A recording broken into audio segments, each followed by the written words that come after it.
Hello, and welcome to Upper Echelon Matchmaking Podcast. I'm your host, Shay Primus of Upper Echelon Matchmaking, and today I am visited by my friend and CAU classmate, Mikaela Corlette. Hello, everybody. Hi, Mikaela. Tell us your title, because you have lots of them, and I don't want to mess it up. I have the credentials. So I think first and foremost, I'm a sex and relationship therapist. So I'm a licensed professional counselor in that venue. And then I'm also a master NLP practitioner, a master hypnotherapist, and a master success coach. Nice. And when you do something with trauma too. Yeah, but so because I'm a therapist, I work with trauma, but there's not I don't have like title a separate for that. Okay, certificate for that. Yeah. Yes, so I'm so super excited because we've added Mikaela to Upper Echelon Matchmaking, and I've asked her to, first I think I was just like, I need some type of sexual analysis. Like, I don't know what to ask for. I'm not a therapist. So I was like, I need some type of sexual analysis because honestly, people come to me and they ask for different things, and I'm like, somebody might be open to a lot on the spectrum of things that there are to do, and some people might be closed. And I need a way to assess, where are you on the spectrum? Are you down or not? Like, I need a way to do that. So that's what I asked you to do, and then you offer some additional things. So tell us what all you offer Upper Echelon Matchmaking. Yes, so my work with Upper Echelon is definitely going to be like a sexual typing, like a sexual pleasure profile. Okay, and sexual so pleasure profile. Yes, your pleasure profile assessment is what I'm calling it. Okay. So when you take the assessment, there's going to be all of these questions about certain kinds of sexual or erotic preferences. And this is going to give us a gauge in terms of what your profile type might be. And so there are some people who just like to keep things physical, right? And so that's a particular type. Okay. Then you have some that have more of a slower accelerator. And so when I say accelerator and I say brakes when I'm talking about sex, Emily Nagoski wrote a book called Come As You Are, and she C-U-M? Come C-O-M-E. I just want to know, girl, what kind of come we talking about? Right, C-O-M-E. Come As You Are. But she talks about brakes and accelerators in that book. And it's just, kind of, it makes sense. The brakes are the things that turn you off, and the accelerators are the things that turn you on. That. Some people have slower accelerators, and some people have very quick accelerators. So we're going to assess that. If you have a slower accelerator, then you may be one of the types who likes to keep things a little more sensual. You like to foreplay. Yeah. You like ambiance. Things need to I like the candles. I like the music. I like lots of foreplay. You can't just be like, let's go. Okay, so then I think I already know your type. type. You already know me. I already know your type. And then there are some people who just want to let's go. Listen, I might need to talk to you, because that can be a whole problem when you like, look, I need you to butter me up first. You can't just get in here and go. Like, you got to do some things before we get ready to go. So we don't do a really good job in this country of comprehensive sexual education. Comprehensive sexual education includes education about pleasure. Nice. And so there's a lot that is just still mystified in that area. A lot of us get our sexual education from pornography. I think that's where most people learn. We get our sexual education from pop culture, so music, the hip hop culture. And it really only highlights and showcases one or two different kinds of sex. We don't really hear a lot of songs about kink. We don't really hear a lot of songs about tantra. But these are also different kinds of profile types. So there are people, and kink is expansive. So when Kink, you can be into all kinds of things. All kinds of stuff. Most people, when they think kink, they think, tie me up, or, spank like S&M. me, the S&M, or the DS, kind of the dom sub. But there's a whole world of kink outside of that is just, it's expansive. So I'll assess for kink when you take the pleasure profile assessment, but then we gotta talk. If you come up as one of those types that likes kink, I need to know whether or not you like mental kink, whether or not you like physical kink, whether you like them both, right? Nice. So you want to take the assessment. You want to get familiar with. I need the assessment first, girl, so that then I can level set with them. Like, okay, yeah, I took it too, and because it's really because we don't know these things about ourselves, right? And I can recall being in relationships wanting more from my partner, but being afraid that he would judge me for the things that I wanted to explore, or that he would shun me and, you know, slut shame me if I asked him to do some of the things that I might want to try this, but are you gonna look down on me if I ask for that? So those are kinds of things. This opens the door for those types of conversations. It definitely does. And it normalizes it too, right? Yes. Because if I'm assessing this means you're not the only one. There's a whole Other people. community of people out there. And that's another thing that you're going to get after you meet with me is just your resources. So here's some books that you can look into. Here's a YouTube channel that you may want to follow. But here's a community. Here's where you can go find people like you. So yeah, all of that will be available. And you will get your top 3. So you'll get your primary type, you'll get your secondary and your tertiary type. And that will kind of let your clients know, and it'll help you know, how do I match? Because, okay, so you score top in this area, but you're also willing to explore these. That's what I need to know. I can match you with somebody else who may have these in their top 3 as well. Because some people are, I'm not going to use technical terms, some people are very vanilla. They just want a missionary, or, you know, just very vanilla, and they're not willing to explore. And I need to know who those people are, because I can't mix them up with somebody that wants to swing from a chandelier and want to be tied up. And all they want to do is be a pillow princess.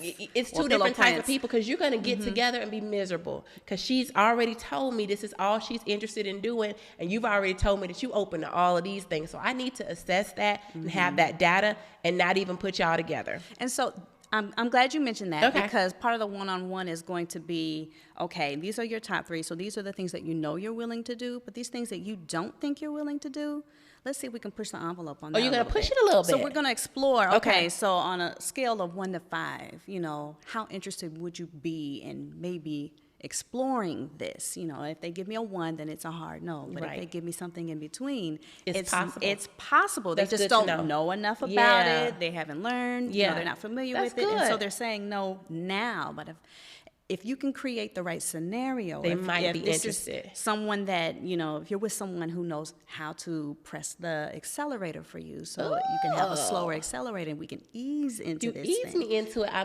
might be willing to try it. I love it. This is so needed. And I know, hands down, there is no matchmaker on earth that is providing this service. Like, I know this is not happening. It's just not happening, but it's so needed, because sex is what you spend most of the time doing in your relationship. You gotta know that y'all are compatible sexually. It breaks relationships down. Period. It breaks marriages down. And a lot can change. And a lot of people don't understand this, but everybody is sexually fluid. Maybe not everybody right. is. Everybody is. And I'm not talking about your sexual orientation. That may or may not be fluid.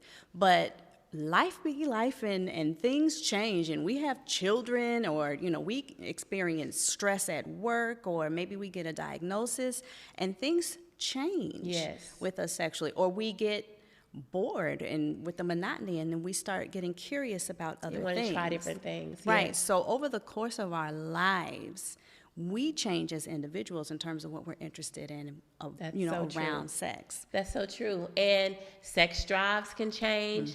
Sexual functionality can change. All of that can change. And all of those things might make you explore different things, and might make you open and gives you more options. This gives you more options for life. But also, I get a lot of clients that are like, hey, I'm poly. Or, you know, I like having multiple partners. And I'm like, I don't want to just turn you away and say, that's not what I do. I only match monogamous people. Because I don't know if I'm only matching monogamous people or not.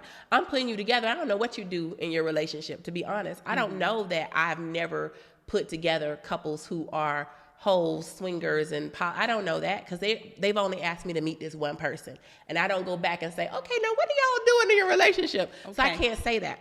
So now when people are forthcoming to me and they're saying, I'm interested in this, I'm like, I need to know if this other person would even be open to it. And because I'm not a sex therapist, I don't have the language that you have to be able to explore that, push it, and I don't want to ever sound judgmental. So I want to create a space where they can have these conversations with you. I can get this information, and then I can go forth. It's for me, it's a data point. Right. It's data points for me to then match according to this data that I've collected. It's so needed. And, poly can be a sex thing, and sometimes it's not. Sometimes it's just a relationship thing, depending on the needs. So you really do have to have those conversations.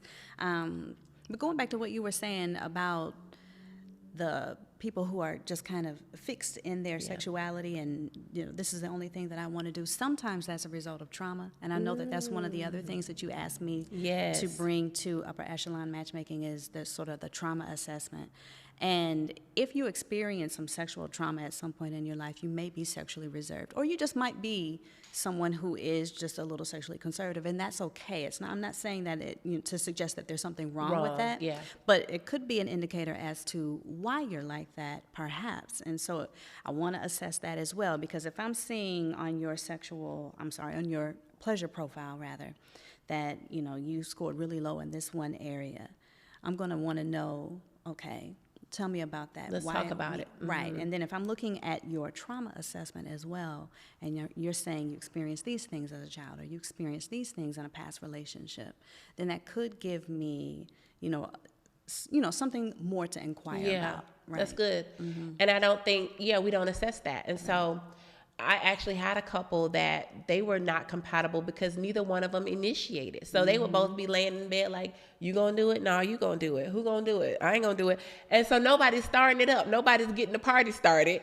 And that's something I need to know too. Like, are you an initiator? Like, I gotta know, because I can't put you, I don't know the right words, but if somebody is a non-starter, can't put two non-starters together because they just gonna be laying up looking. But let's go with non-starter. I like that.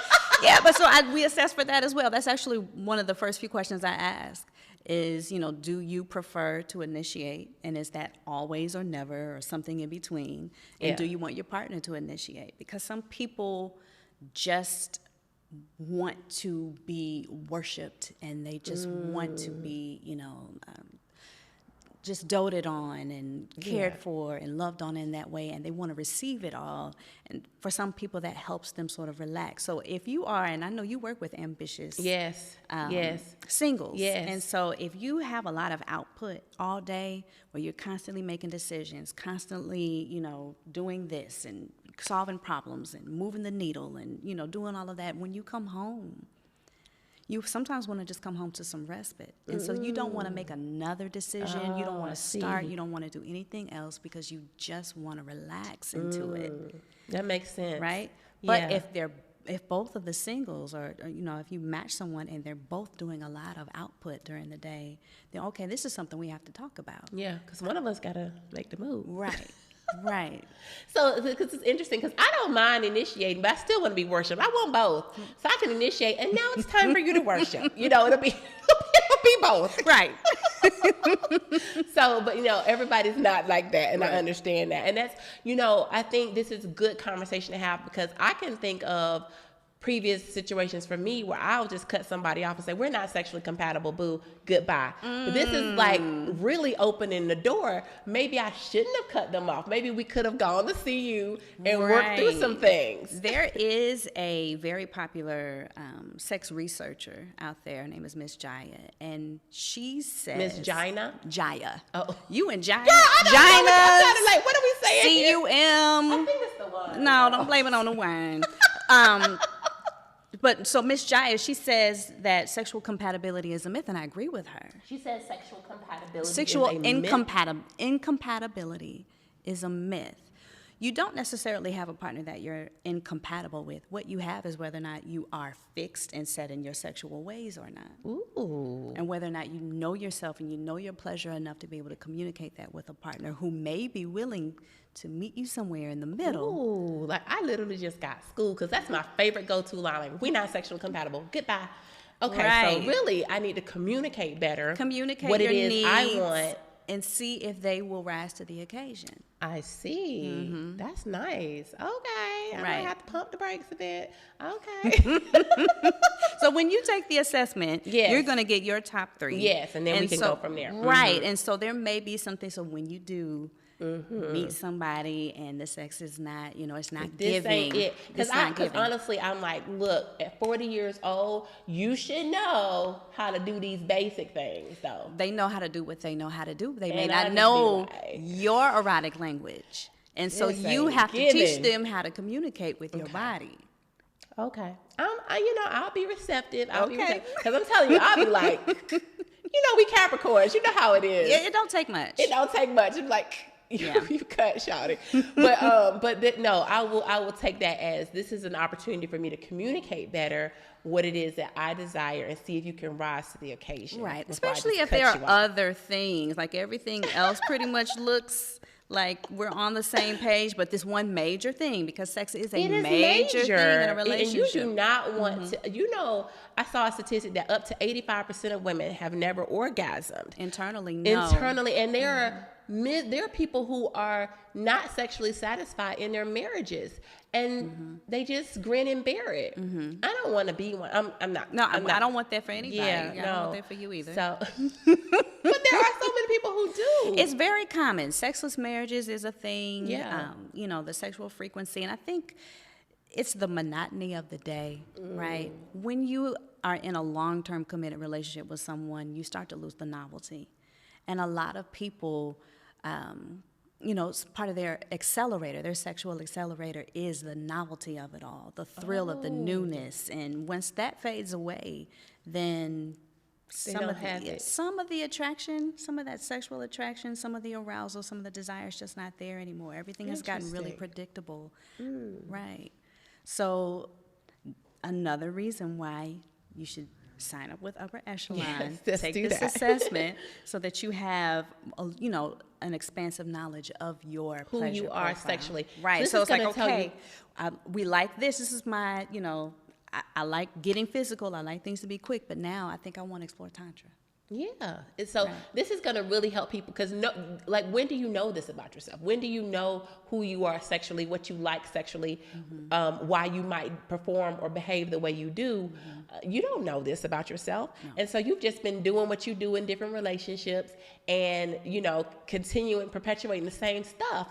So this is really going to give people tools. Not only will it give me tools to know how to match you, it gives you tools personally to know who you are and what you like sexually and be able to communicate that to your partners. Right. It's one way for you to learn because, again, we don't learn in this culture. We don't learn. And a lot of us are not having those kinds of progressive conversations with our parents growing up. We didn't learn that.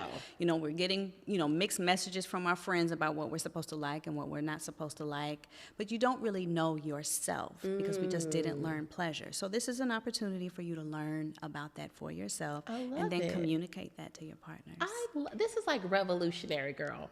So I reached out to Mikaela. She's a CAU sis, Clark Atlanta University. Go Panthers. Yes. And we met. I don't know. You knew me in college, but you want me to tell them? Yes. So Shay was an orientation guide. And on campus, we call him an OG. Yes. And so she was kind of like a mentor to the freshman class. So I remember her because she was my OG when I first came on campus in 99. She was already there. Yes. And she was definitely one of the OJs. You and a couple other people. Yeah. Right. And it was a whole group of us. I do remember you because of that. But then we have a mutual friend. We have a mutual friend who's also a Capricorn. But we have a mutual friend. I don't know. I don't do this on purpose, but it just kind of happened. We just vibe. Capricorns, we just vibe. But anyway, we have a mutual friend, so we reconnected, I don't know, 7-8 years ago. And and I was always kept in contact with you because you've been on my other show previously. I was on your radio show. Yeah, that's on my right. Radio show. Yes, that's right. So, because anytime I have a question about sex and, I reach out to you because you're a sex therapist. Like, this is the person I know who can answer that. So, I'm so grateful. I am excited. I'm really happy to be a part of this. It's needed. Yes, it's so needed. Right, this is revolutionary, y'all. For me, this is proactive because you're working with the singles, right? So the way I look at it, you come to Shay to get matched up, to get together. Yes. You come to Kay to stay together. I love it. So I'm working with couples. So these are the people who you are in a relationship, you're coming to me, but things are just not lining up the way they used to. Yeah. And so, you need to come and just get a little tune up. And does that help people? It does if they're willing to do Do the work. Yeah. Because I'm sure there is work involved. Whew. I mean, like, really, you just really just like schooled me, because I'm telling you, I be cutting folks off. Like, look, you should know this. Goodbye. The cutthroat go to you, girl. Yes. I don't know. But I need to. But to your point, that's an opportunity for me to communicate what I like, what I need. So I'm really gonna. For me, the assessment will give me the tools to be able to communicate. Hey, I realize I like this, or I'm interested in this, or I don't know. You said, what did you say about the slow accelerator? You have a slow accelerator. Accelerator. So to coming me warm too me fast. up, you got to do these things. Right. So you'll get the profile for your top 2. And then your partners, if they go through upper echelon, Of will course. also have their They all got to go through. Like, I'm going to just send everybody through so they can get everything. Right. out. So they're going to understand not only, their primary, but their secondary, and then your partner's primary and their secondary. So to have that report and to read it, the light bulb goes off like, oh, so they may already kind of, if they read yours, Yeah. or if you just give it to them like, here, this is my pleasure profile. Yeah. Right. And they can That's read what you it need and to say, know. right. Okay. Now this makes sense. And now I have a little bit of knowledge. I know what to do. Right. And some people are like, because let's talk about kink shaming. Because I know you mentioned some kinks, and I don't know what all the kinks are. I don't either. Okay. 'Cause I'm sure There's so many. Okay, but I don't know. I don't want to like shame anybody, but I think there are some people, because we don't talk about kinks enough, so I won't be specific, because we don't talk about kinks enough, there could be somebody who's into something that you just like, oh, that's a deal breaker, just because you've never heard of it. Now, of course, I'm not talking about doing harm to, animals, children. I mean, for me, yes, I get that. But I mean, there could be other things that you might be into. I don't know what the realm of possibility are. But let's talk about not being open just because you've never heard of it. Right. A lot of people are closed off to things that they just have not experienced. I don't have, anything to sort of compare this to. This is not something that is a part of my current worldview, so I'm just going to go ahead and leave that Dismiss out. it, yeah. Right?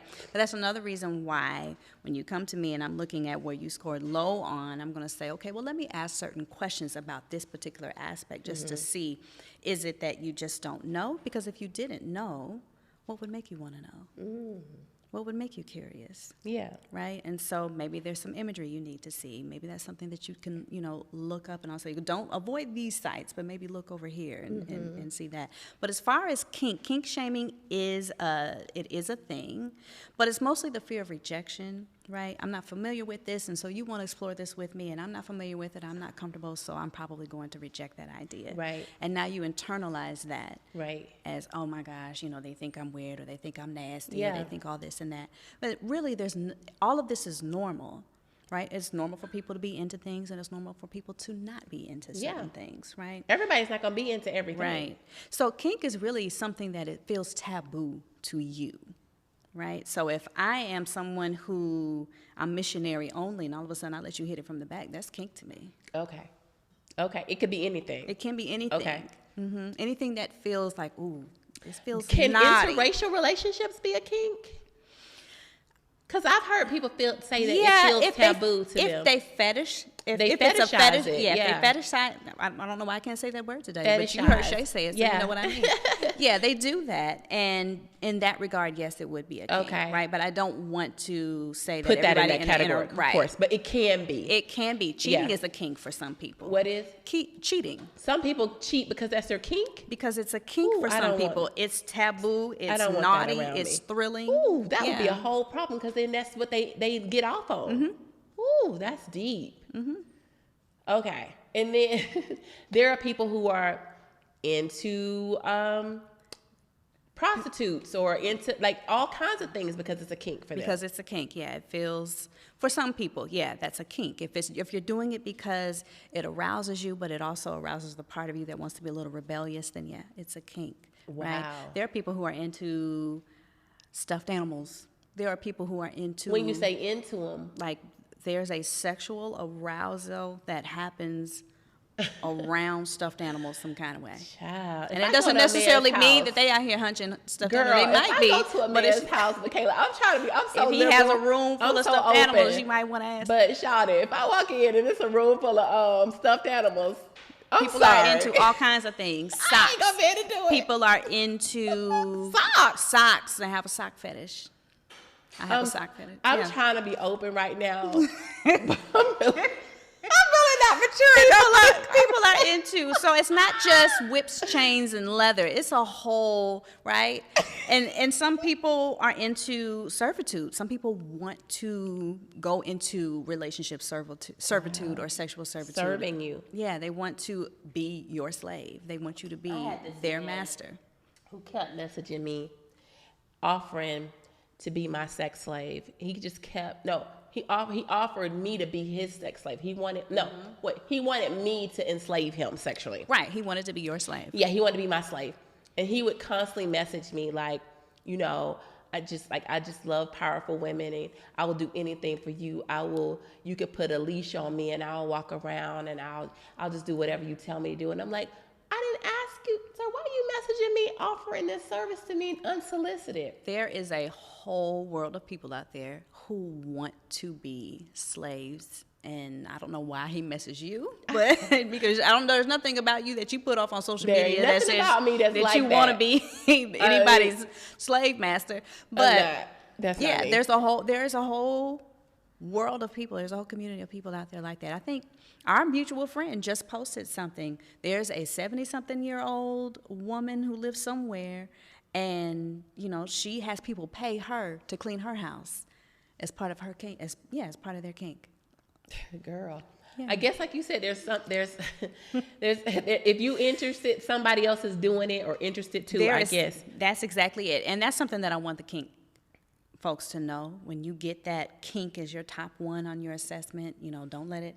There is someone out there who wants to do this with you. I promise. Wow, that is so deep. I promise. And the thing is, I might not be able to find that person though, right, girl? Because that could be.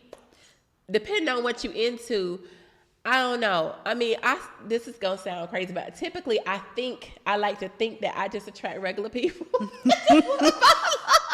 what is regular really? I don't know, but honestly, I've never assessed this. Mm-hmm. So how do I know? I don't know if anybody's into anything. I've never assessed this. And the good thing about it is it's not me assessing it, because I am ignorant to this. Like, this is not my language. I don't know this world. Right. But you have the tools, the equipment, you have the language to make people not feel shamed or, feel a way about it. And so for me, I'm so glad I don't have to have these conversations. I just need the data so I know what to do with it. All right, okay. This is you. Okay, so let me find somebody like you. That's it, because I'm not mature. I'm just going to be honest. Not you not being mature. I'm not mature. Listen, Shay is going to get a copy of your profile. She needs that because she needs it to match you. So I'm going to need you. Listen, I'm going to tell you the truth. If you paying me and you into stuffed animals, I will go to a stuffed animal conference and I will find somebody who's into stuffed animals for you. I will do that. And I'm sure there is. They're called furries. I will find one. And so I'm sure there's a furry con somewhere. If you paying me, I will go to this conference and I will find a furry for you if that's what you want. I'm just saying. So if you get a lot of kinkies in your, in your data profile, or what is it, dating profile? My database. Then I can match them. Yeah. Right, but so Kinky Con. There's a whole, I will go to these conferences for my clients. If you're paying me, I will travel to the Kinky Con conference to find you a match. That's dedication. Ladies and gentlemen, that is dedication. That's period. That's how upper echelon works. So like, I was at the Super Bowl because I had a client who was like, I think a retired NFL player would be perfect for me because a retired NFL player would understand my lifestyle. Then I am hopping on a plane and I'm going to the Super Bowl conference for you. So that's how upper echelon works. Okay. At the end of the day, it's not what I would do. I don't this client is a millionaire, wants another millionaire. I don't need a millionaire, but that's what she wants. I'm gonna get you what you want. No judgment. You tell me I'm into being hung up on a a clothing line. Right. I'm gonna find you somebody who also wants to be hung up on a clothing line. At the end of the day, it's not about what I think or what I want. It's about what you want. I'm gonna find you your match. Yeah. Period. I mean, that's wonderful. And it Yeah. also means that your 90% success rate is just going to go up from here. Right? Because now I can match more people. And this information is really going to give me the tools to be able to do that, because honestly, I've never assessed this. Nobody does. No matchmaker assesses this. So we never know this type of information about a person. We literally just get your basic information and what are you looking for? Okay, let's find you a nice girl. Let's find you a nice guy and go from there. But people have a whole nother layers to them that we are not assessing for, and we're not taking into account. Then they get into these marriages and we wonder why it's not working, because they into some other stuff. And you can't ignore that. It's a part of you. It's who you are. It's what you like. It's what turns you on. It's what accelerates you. And so I want to be able to know that and find you someone that's compatible. This is wonderful. Yeah, I'm so excited about it. This is wonderful because see, if you get it on the front end, you don't need it on the back end. Yeah, but if they do, they still they know they can follow up with you. Yeah, I'm still available. Right, and some people, through some of the assessments, especially the trauma assessment, we may determine that okay, maybe you could use a little more support around this, and I'm available. Let's talk about what you do for trauma, because I know you offer a whole day trauma. Right. So I do offer something called a breakthrough accelerator session, and this is perfect for people who, I'm too busy. I don't have time to commit to weekly therapy sessions or even bi-weekly therapy sessions. And so it's an intensive, and it does treat trauma, but it also treats some other things. I am not a traditional talk therapist. I am a brain-based therapist. And so that means that I use therapy modalities that address things that are stored at the subconscious level of the brain and not the conscious level alone. So your breakthrough accelerator is going to be me giving you an intensive of subconscious modalities for the things that like trauma, negative emotions, limited beliefs, limited decisions, all these things that may be holding you back from having a healthy relationship, basically. But I'm going to give it to you somewhere between 4 and 8 hours, depending on how much you need and how much time you need with me.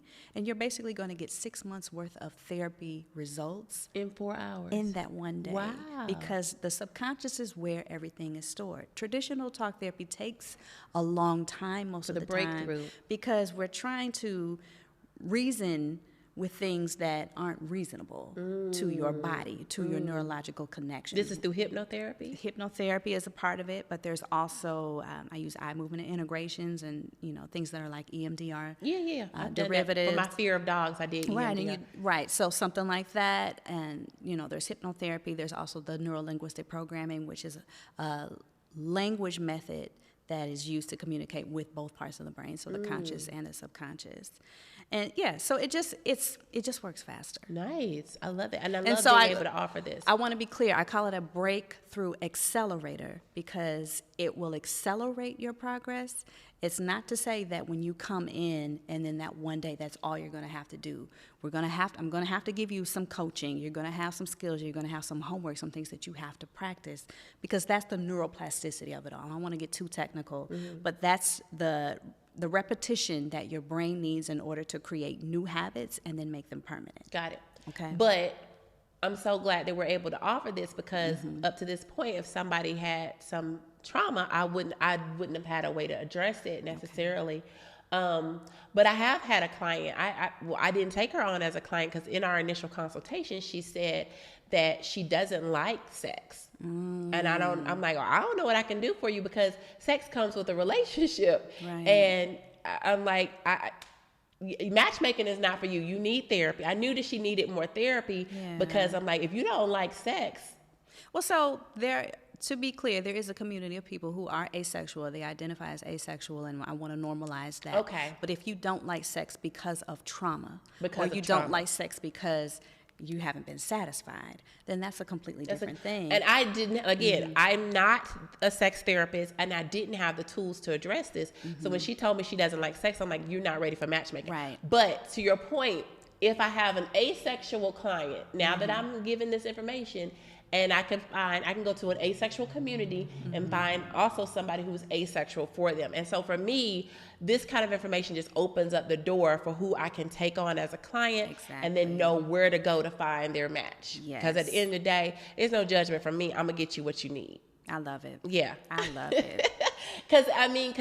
Why does it matter to me? If you paying me to find somebody for you, let's be Emphasis clear. on if you paying me. Let's be clear, you are paying me. So that gives me access to these conferences, to these tools, to these resources. I can ask you, where do I go for this? And boom, I can go and find this for my client. At the end of the day, that's all that matters. Right. Because I do think that everybody deserves love. Like, we all deserve love. Period. Whatever you interested in, whatever you like, whatever your kinks are, however you accelerate, fast, slow, whatever it is, we all deserve love. And there's somebody out there. What was the book? There's a lid for every pot. My book is called There's a Lid for Every Pot. There literally is a lid for every pot.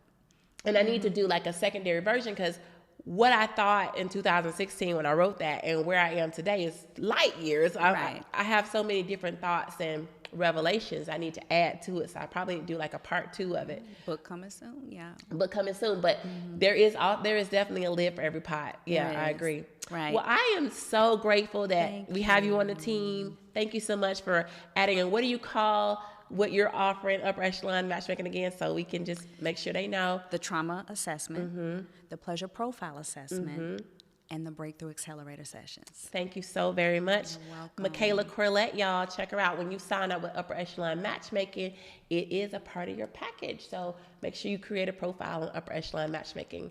Thank you so much for joining us, Mikaela. All the best to you. Same to you. Thank you. All right. Thank you.